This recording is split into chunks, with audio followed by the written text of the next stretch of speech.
Good afternoon, everyone. Now we will start here. 18th group elements or zero group elements.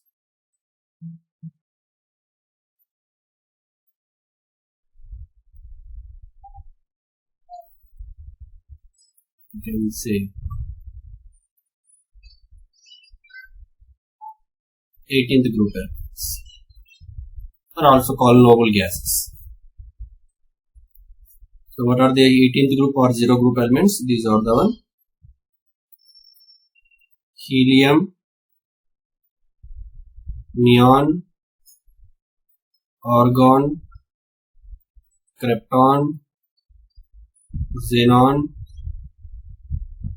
radon, and the newly discovered element oganesson. You can say Oz.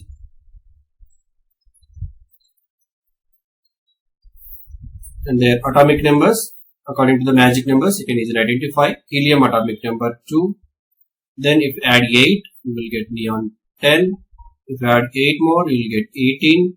Then after you have add 18, this is 36.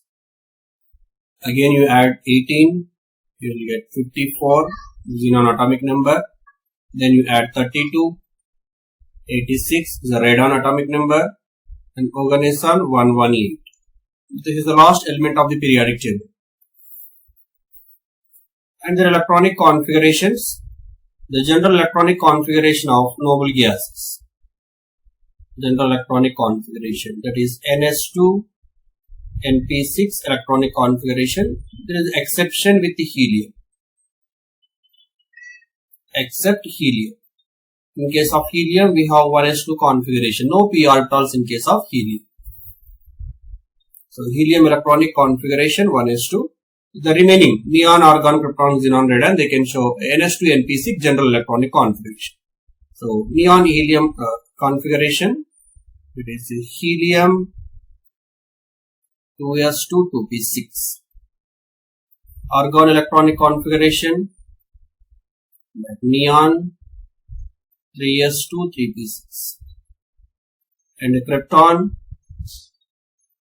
it is argon 3d10 4s2 4p6. And the xenon, then you have krypton 4d10 5s2 5p6. Then radon, xenon. Now 32 elements here, we have take 4f14, 5d10, 6s2, 6p6. Oganesson here, radon 5f14, 6d10, 7s2, 7p6. These are the electronic configurations. Here the last two elements, radon and oganesson, they are radioactive in nature.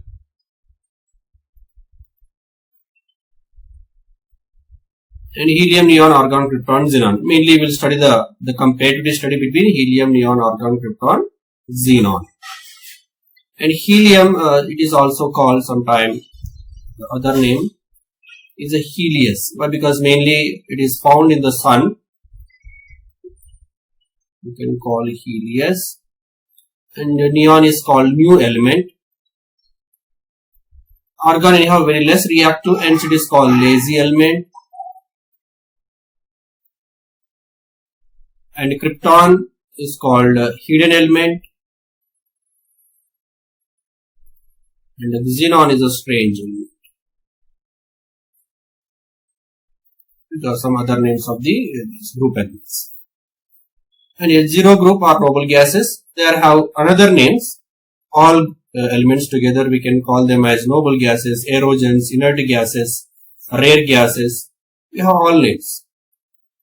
We can write their names like. They can call first noble gases. Why these elements called as noble gases?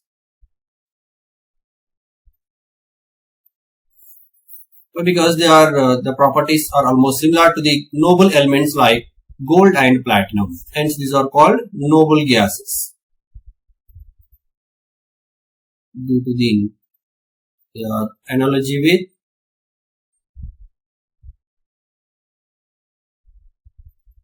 gold and platinum.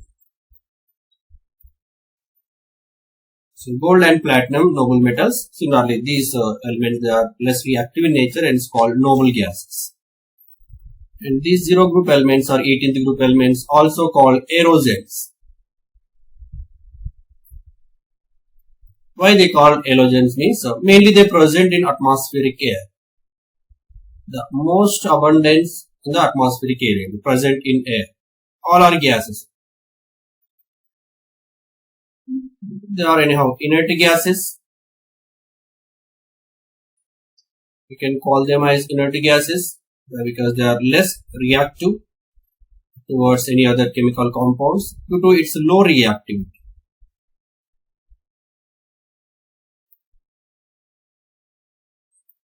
Due to its low reactivity, we can call them as inert gases. All are gases only. And we can call them as a rare gases also.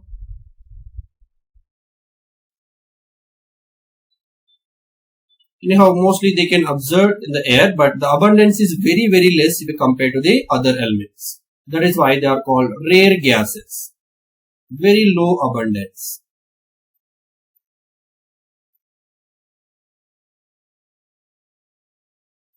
They are very low abundance, that is why called rare gases. And finally, we can call them zero group. Why zero group means their oxidation state or valency, the combining capacity is zero, or oxidation state is zero of all these group elements. Oxidation state of all these elements. Oxidation state, or we can say valence. It's a completely filled valency shell. So oxidation state or valency is zero for all these elements and it's called zero group elements. These are some other names of 18th group elements. These names you should remember here. And here the existence of the noble gases or inert gases except the radon was initially identified by the scientists Ramsay and Rayleigh. Further, they awarded the Nobel Prize also. The existence of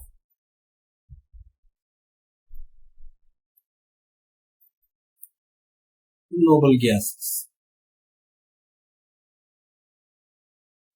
except radon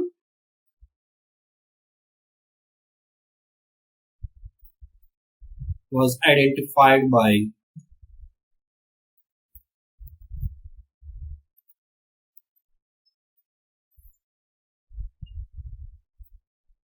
Ramsay and Rayleigh.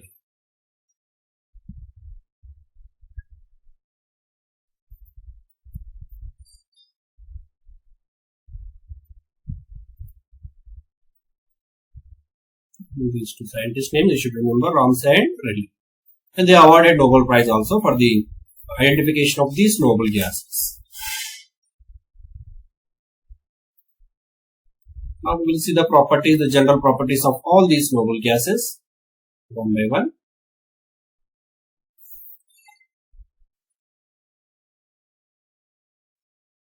Both the physical and chemical properties.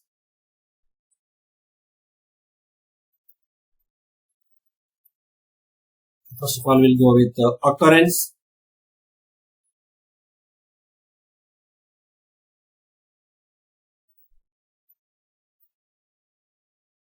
So here all the elements except mainly radon, they can they can occur in the atmospheric air, but most abundant noble gas among all is argon.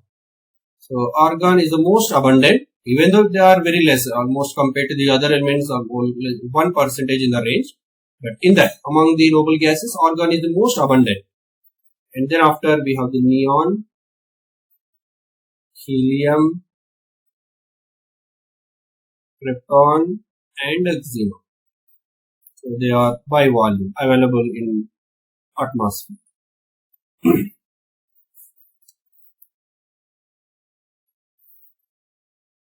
Mainly here helium and neon. Apart from the atmosphere, we can found them in the minerals of radioactive materials. Found in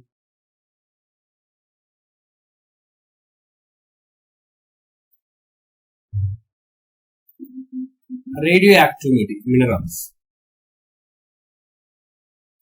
helium and neon, apart from the atmospheric air. Radioactive minerals are mainly pitchblende,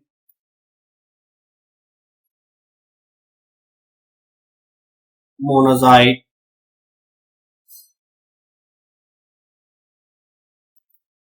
and clevite. These are the few radioactive minerals. There we can see the most abundance of mainly helium. Apart from that, we can see the neon also. This is very important point you should remember. And also the best source for helium is source of the natural gas. This is also very important point. The main commercial source of helium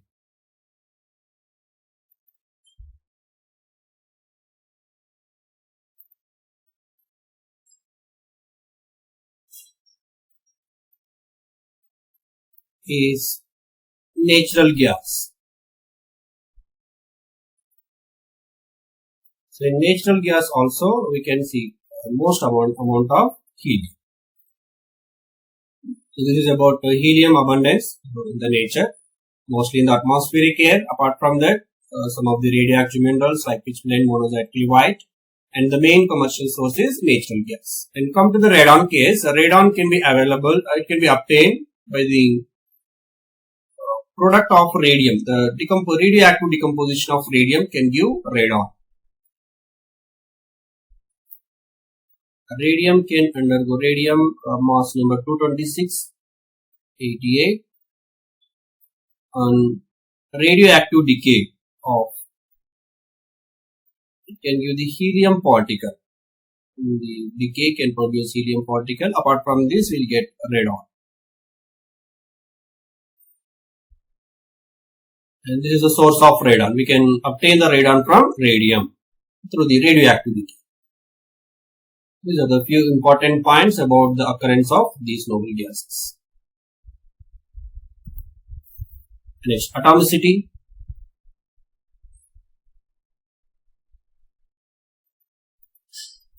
All noble gases are monoatomic in nature. All are monoatomic gases.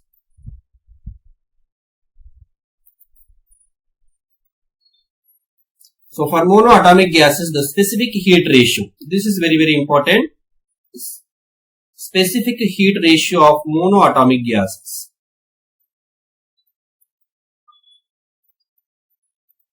That is gamma. Gamma is equals to Cp by C. Specific heat at constant pressure and constant volume is equal to 1.66. This value also we should remember. Specific heat ratio for monoatomic gases is 1.6.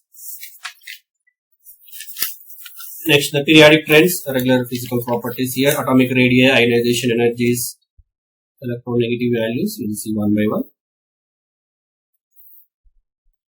First, atomic or ionic radii. Atomic radii only mostly.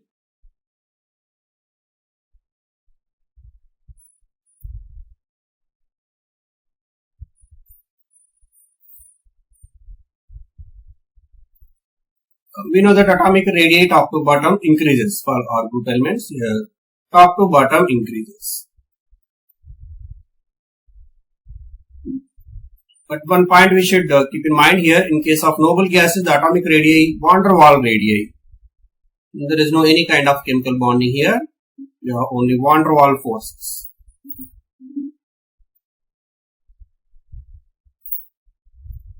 Due to this van der Waals radii, if you compare to the previous group elements or halogens or 16th group, they are having little more atomic radii. Because van der Waals radii is more than the covalent, ionic and metallic radii. So they are having more atomic radii compared to the preceding group elements.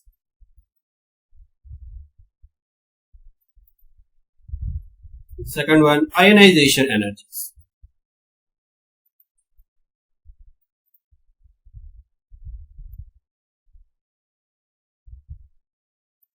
Ionization energy.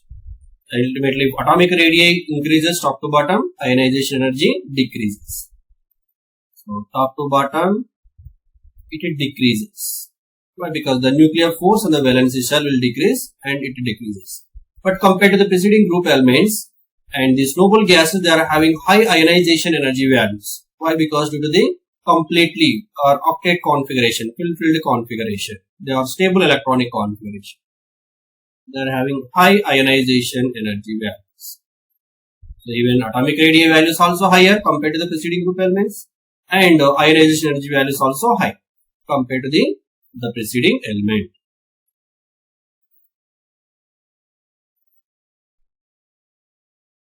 Next, electron gain enthalpy.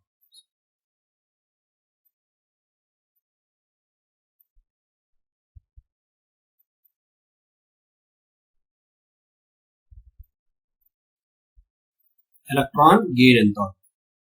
So here noble gases again, due to the presence of stable electronic configuration, octet configuration, they cannot accept electron and they are having positive electron gain enthalpy values. And this point is very important. They are having positive electron enthalpy values. Positive values we can observe. Mostly 17th or 16th group case, they are having negative. Energy can release, but in case of helium, neon, argon, krypton, so we have, when you add electron, instead of energy releases, we have to give some energy to overcome the repulsions. That is why here the reaction is endothermic in nature. So the electron gain enthalpy values are positive. And here helium, it has a very more positive in nature. Top to bottom positive nature decreases, but all are having positive values.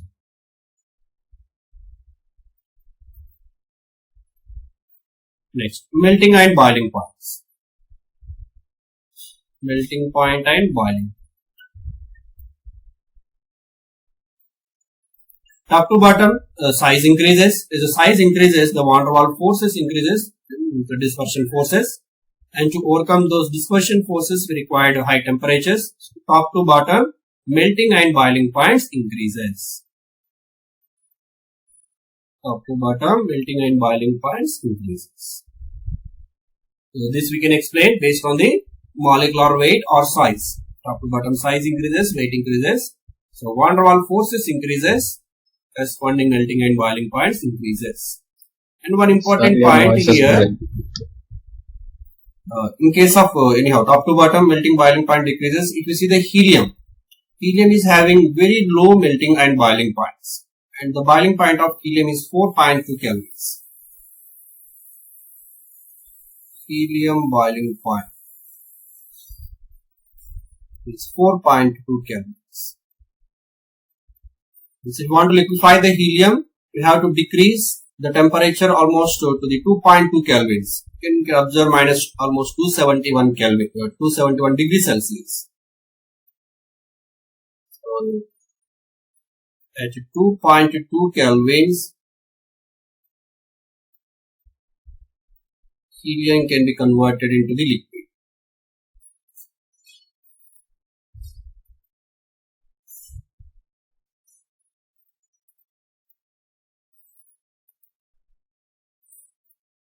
So your pressure should be the 1 atmosphere. Atmospheric pressure, but the temperature is 2.2 kelvins. And here this helium we can call helium 2. Liquid helium is called helium 2. This helium 2, it has some abnormal properties. The viscosity of this helium 2 is very low and it can move upward direction against the gravitational force. Generally any object they can move top to bottom, but here helium can flow upward direction due to the low viscosity. This is called some abnormal behavior of helium. Which one? Helium. It has some abnormal behavior, that is it flows upward.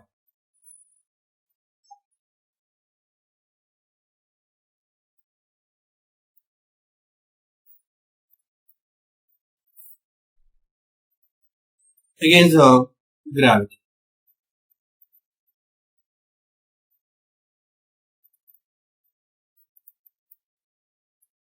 So that is due to, the reason is low viscosity. This point is very important. Helium 2. This property is for helium. It can flow upward direction instead of inward direction due to the low viscosity.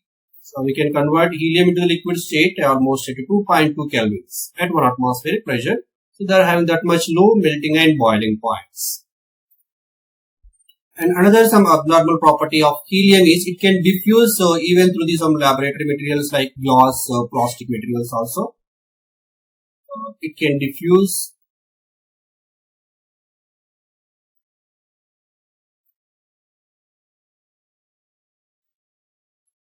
through some rubber materials, glass materials and plastic.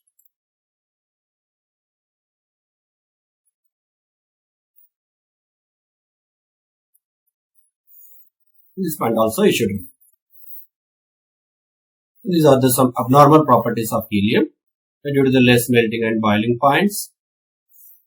And next other properties, densities. Properties over here. Next fifth one.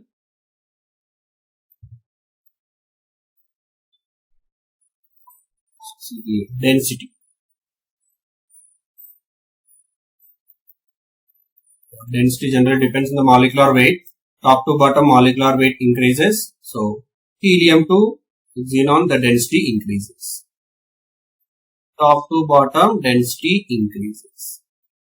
Simple. Why? Because molecular weight increases. Next, easy of liquefaction.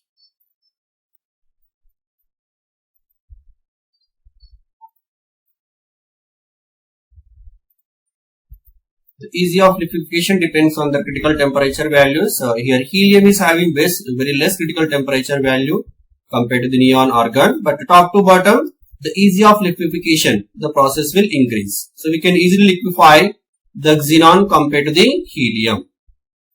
This is also top to bottom easy of liquefaction increases. So why top to bottom increases means again the same van der Waals forces increases. As the van der Waals forces increases, then you can easily convert gas into the liquid. So easy of liquefaction increases. You should remember this point is very important for noble gases. Next, adsorption. This we discussed at the time of surface chemistry. Adsorption depends on the nature of the gases, and easily liquefiable gases can adsorb effectively and adsorbent. So again we can say that top to bottom easy of liquefaction increases. So adsorption capacity also increases. Again top to bottom adsorption increases. But one important point, helium cannot adsorb. Why? Because it is having very less liquefaction tendency and having more very less melting and boiling points. It cannot adsorb. Generally we can take the adsorption capacity of the charcoal material. So helium cannot adsorb on charcoal. We can use this charcoal to separate the noble gases also by the technique of adsorption. This point also very important. You should. Helium gas cannot adsorb on charcoal.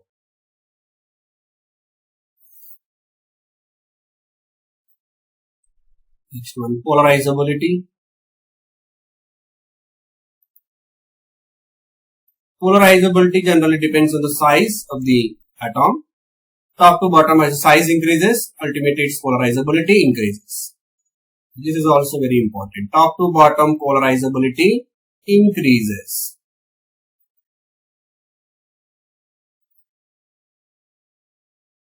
Then solubility in water.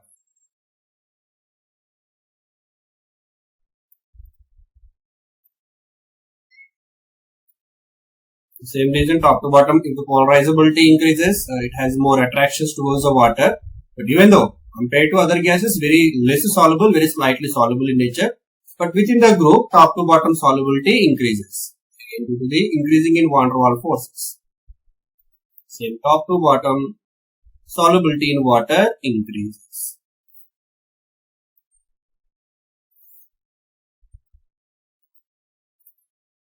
Diffusion nature. diffusion is inversely proportional to the size of the molecule. Top to bottom size or molecular weight increases, so diffusion process decreases. So here top to bottom diffusion decreases.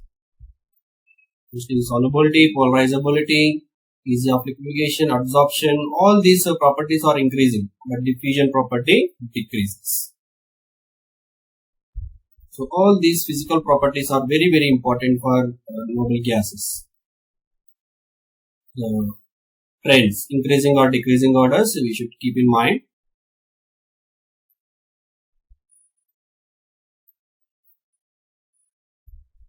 Next we have the chemical reactivity of noble gases.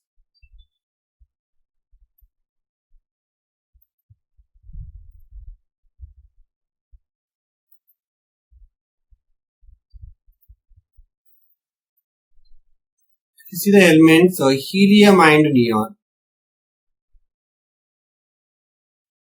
Helium and neon never participate in a chemical reaction. Why? Because there is no vacant orbitals in case of helium and neon. Helium electronic configuration 1s2. This is completely filled. No vacant orbitals. In case of neon, valency shell 2s2, 2p6. This is also completely filled. So no vacant orbitals. No availability of vacant orbitals and no reactivity. No vacant orbitals in valency shell.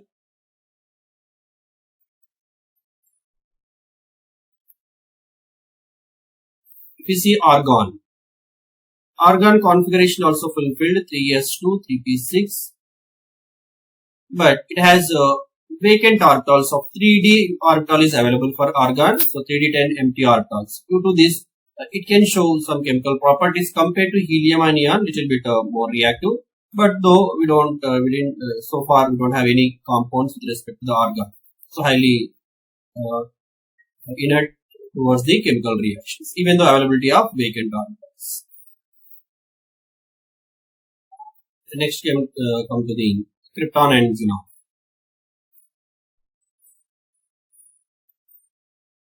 Here they can have empty d orbitals or empty f orbitals also. Krypton and xenon case. Due to that, they can show somehow chemical reactivity. They can form some chemical compounds. Here krypton, one compound isolated with the fluorine, krypton difluoride. But we can observe few of the compounds with the xenon, like xenon difluoride, xenon tetrafluoride, and xenon hexafluoride, and some of the oxides. Mainly xenon can form compounds with the fluorine and oxygen, like xenon trioxide and xenon tetroxide. Because due to the presence of these vacant orbitals and top to bottom ionization energy decreases. So we can easily remove the electrons in presence of highly electronegativity element like fluorine and oxygen. So far few of the compounds isolated like xenon fluorides and xenon oxides. This is somewhat the chemical reactivity of these elements. And the first noble gas compound was found by the scientist Bartlett. So this point is very important, you should remember. The first chemical compound of noble gas.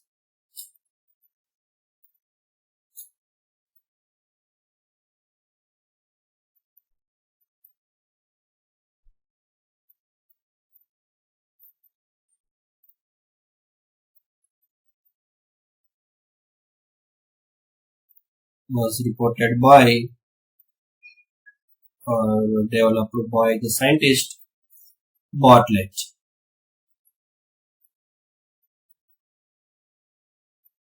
He is the scientist.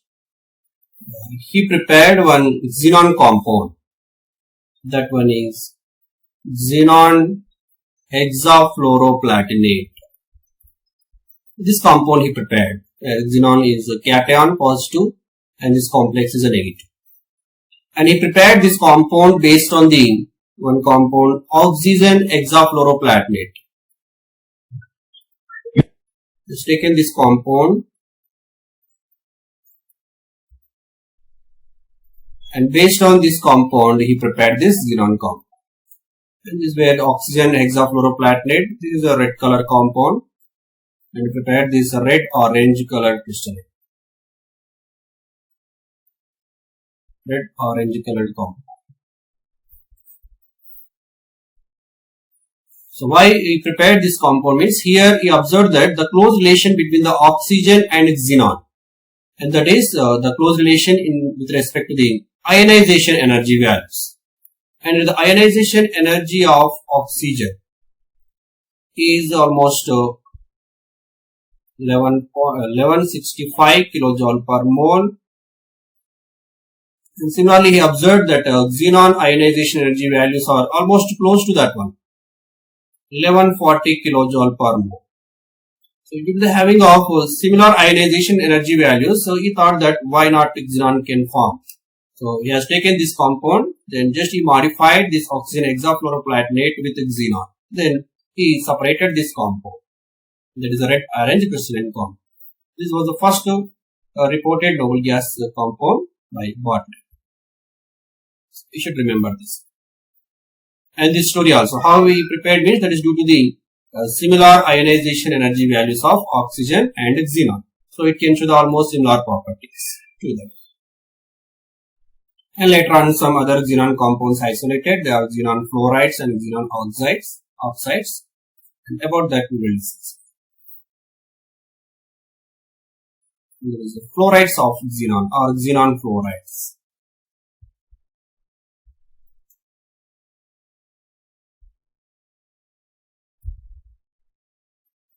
Xenon can form mainly the compounds with oxygen and fluorine only. Why? Because oxygen and fluorine, they are having highly electronegative in nature. Highly electronegative element only can excite the electrons from xenon. Due to the high ionization energy, the other elements cannot excite the electrons, only fluorine and oxygen can. That is why we can see the compounds of xenon with fluorine and oxygen only. So we have the xenon fluorides and xenon oxides. Here xenon fluorides are xenon difluoride, xenon tetrafluoride and xenon hexafluoride. Now we will see their preparation and properties. First, preparation of the xenon halides.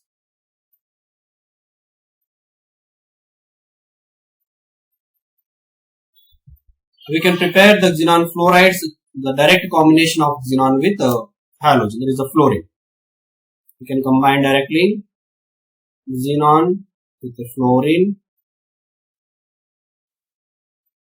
And here if you take 2:1 ratio, 2:1 molar ratio of xenon and fluorine, almost like 673 Kelvin and 1 bar pressure, it can give xenon difluoride.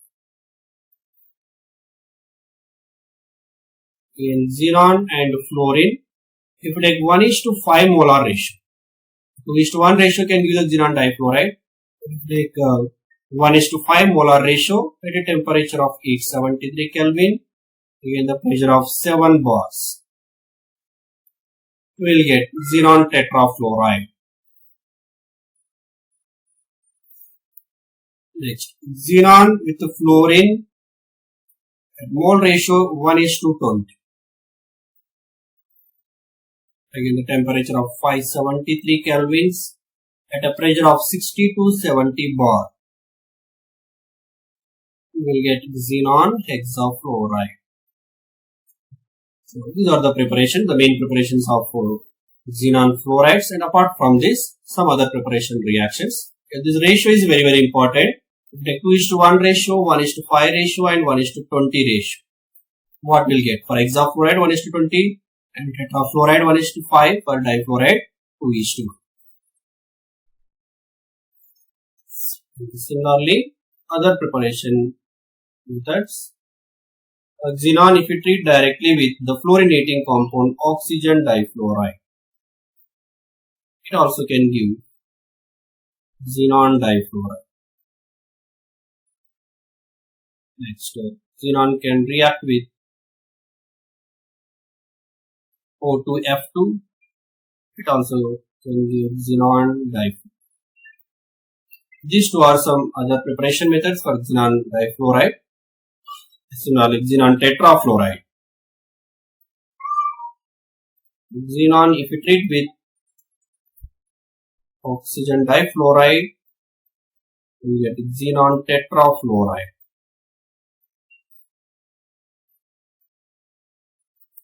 Apart from this, we'll get oxyfluorides of xenon also. Xenon oxy tetrafluoride. This is for tetrafluoride preparation. For hexafluoride, this xenon tetrafluoride, if you treat with O2F, you will get xenon hexafluoride. This is the best fluorinating agent. O2F is a good fluorinating agent. You will get xenon hexafluoride. This reaction again important. So these are the preparation methods of xenon fluorides. Next we have the properties. Now we can see the properties of xenon compounds.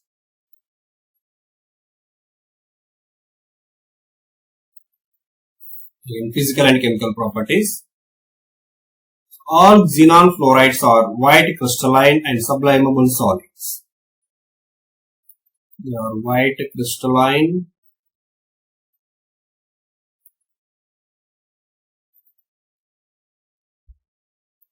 sublimable. Sublimable means directly we can convert solid into the gas. And the density of these fluorides from difluoride to the hexafluoride decreases.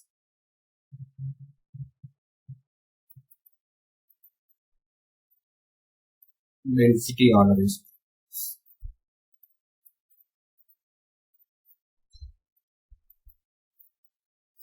And if you see the chemical reactive, very important chemical reaction here towards the water. There is a hydrolysis reactions. So these are very reactive in nature towards water. They can react even with a traces amount of water also. Highly reactive in nature. First one, reactivity towards water or hydrolysis.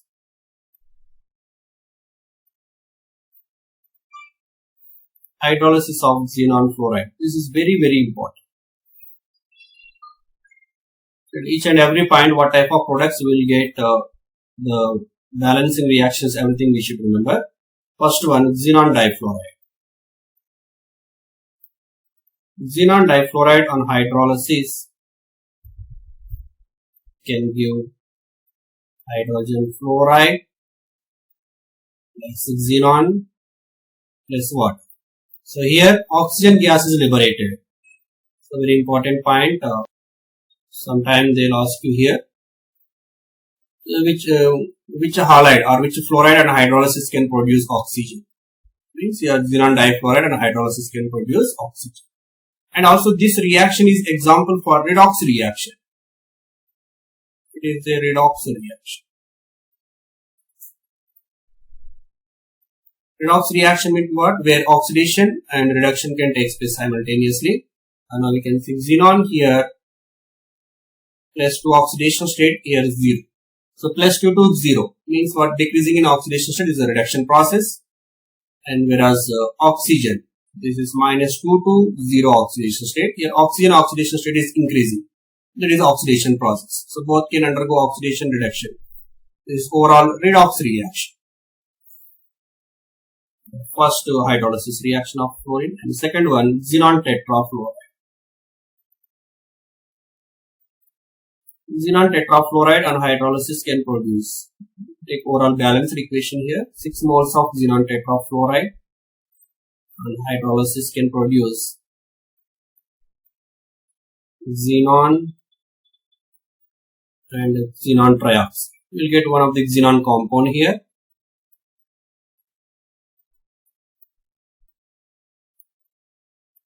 Again oxygen can be liberated in this reaction. Xenon tetrafluoride and hydrolysis can give xenon, xenon trioxide and this. And one more very, very important point here, and this reaction is for example for disproportionation reaction. It is a redox reaction and as well as it is a disproportionation reaction. Very important. Why? Because here xenon in plus 4 oxidation state will become 0 oxidation state and this is plus 6 oxidation state. Plus 4 to plus 0 and plus 4 to plus 6. So overall reaction is disproportionation and example for redox reaction also.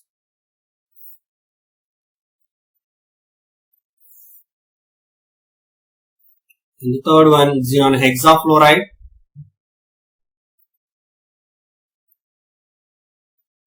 Xenon hexafluoride on hydrolysis can give xenon trioxide and hydrogen fluoride. Again, very important point here, there is no liberation of oxygen. Only in first two reactions cases we can see liberation of oxygen, and here no oxygen. Again, in first two reactions there is a xenon, elemental xenon, but here there is no elemental xenon. And these points are very important here. And it is not a redox reaction. That is also very important. And first two are the redox reactions, and it is not a redox reaction. Here xenon plus 6 oxidation state, it is also changed into the plus 6 oxidation state. This complete information about the hydrolysis reactions is very important. What type of product we are getting, what is the nature of the reaction, and everything. Apart from this, your xenon tetrafluoride and hexafluoride, they can undergo stepwise hydrolysis also. Anyhow, whatever we wrote here, they are the final products.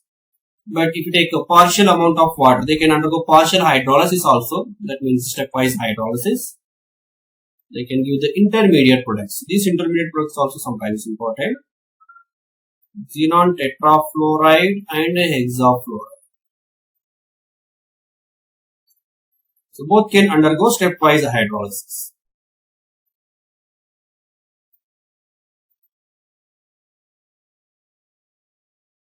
Stepwise hydrolysis.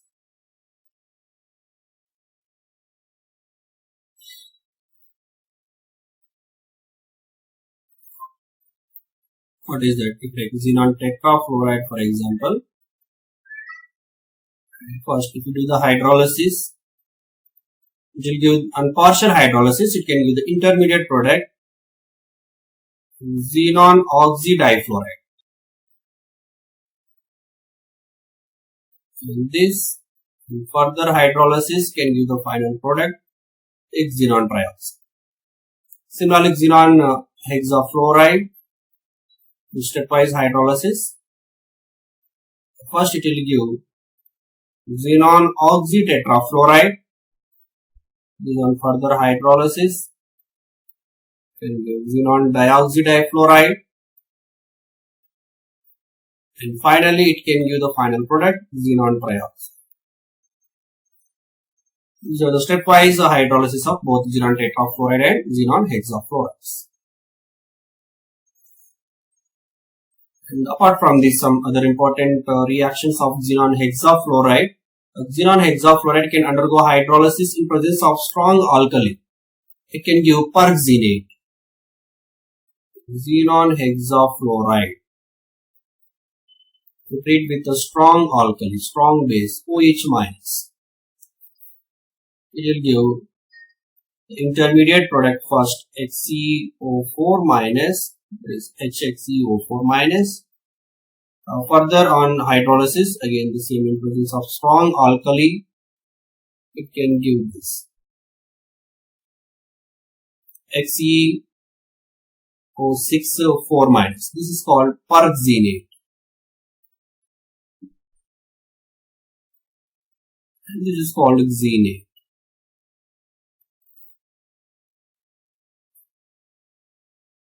And the overall reaction here,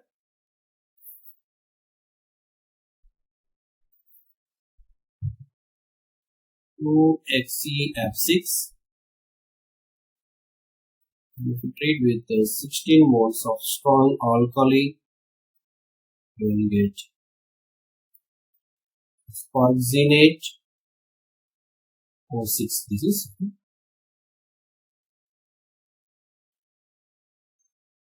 four minus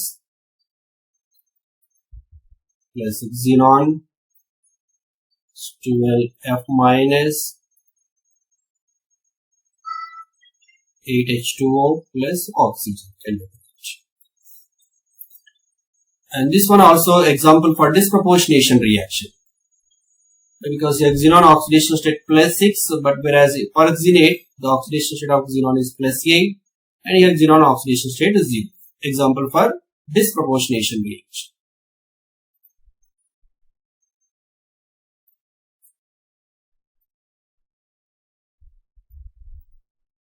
Mainly the product is important here, perxenate anion. the oxidation state everything. Next, one more important reaction here. Xenon hexafluoride can react with silica. It can react with silica. This is silicon dioxide. Again, it can undergo stepwise reaction. First, it can form silicon tetrafluoride. And the intermediate is xenon oxytetrafluoride. This xenon oxytetrafluoride further will react with silica. Again, these fluorine molecules will remove from here. You can use silicon tetrafluoride, xenon oxydioxydifluoride. You can remove 2 fluorides. And further, this xenon dioxydifluoride will react with the silica. It will form finally xenon trioxide. This is the final product when we treat xenon hexafluoride with silica. And each and every step we will get this silicon tetrafluoride. This is a byproduct. So that is why this xenon hexafluoride can react with silica very easily. So we cannot store this xenon hexafluoride in glass container or glass. This is very important. Xenon hexafluoride cannot be stored in glass container.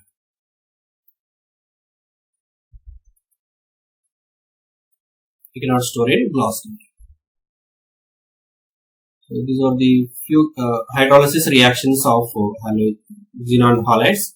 Next, some other reaction. These can act as oxidizing agents and fluorinating agents also, that we can see in the next class.